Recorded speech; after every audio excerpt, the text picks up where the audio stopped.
पुढच्या बातमीकडे वळूयात। माणिकराव कोकाटेंवर अटकेची टांगती तलवार। डॉक्टरांच्या सल्ल्यानुसार आज माणिकराव कोकाटेंवर एंजिओग्राफीची शक्यता आहे। त्यानंतर डॉक्टर डिस्चार्ज बाबत निर्णय देणार आहे। एंजिओग्राफीच्या रिपोर्ट नंतरच डॉक्टर आणि पोलीस चर्चा करतील।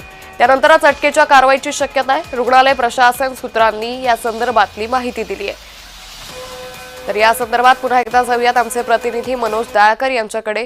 मनोज, आज माणिकराव कोकाटेंवर एंजिओग्राफीची शक्यता आहे, त्यानंतरच नाशिक पोलिसांकडून पुढची कारवाई केली जाईल, काय अधिक अपडेट?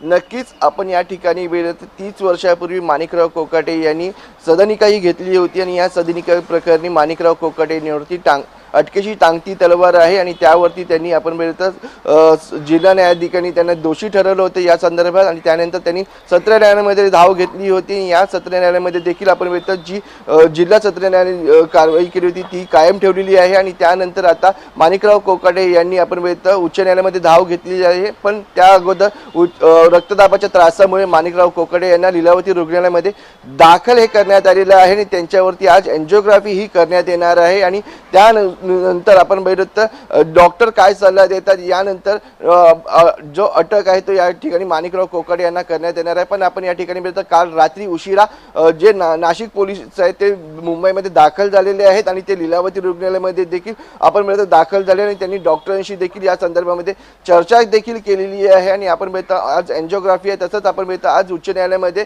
माणिकराव कोकाटे यांच्या संदर्भामध्ये सुनावणी देखील पार पडणार आहे। या सुनावणीमध्ये उच्च न्यायालय काय निर्णय देते याकडे देखील लक्ष आहे। पण आपण बघितलं माणिकराव कोकाटे यांनी मंत्रिपदाचा राजीनामा हा सुपूर्द केलेला आहे, मुख्यमंत्र्यांकडे देखील केलेला आहे, उपमुख्यमंत्री अजित पवार यांच्याकडे देखील केलेला आहे आणि त्यानंतर आपण बघितलं आता जो उच्च दाबाचा त्रास त्यांना होत आहे त्यानंतर ही एंजिओग्राफी ही त्यांच्यावरती या ठिकाणी करण्यात येणार आहे आणि त्यानंतर डॉक्टर काय सल्ला देत आणि त्या सल्ल्यानुसार पोलीस हे आपली कारवाई करणार आहे। त्यामुळे डॉक्टरांच्या सल्ल्यानुसार या ठिकाणी त्यांची तब्येत बरोबर आहे का, त्यांना किती दिवस अजून डिस्चार्जसाठी लागणार हे देखील पाहावं लागणार आहे। निश्चित मनोज, धन्यवाद आपण दिलेल्या सविस्तर माहितीसाठी।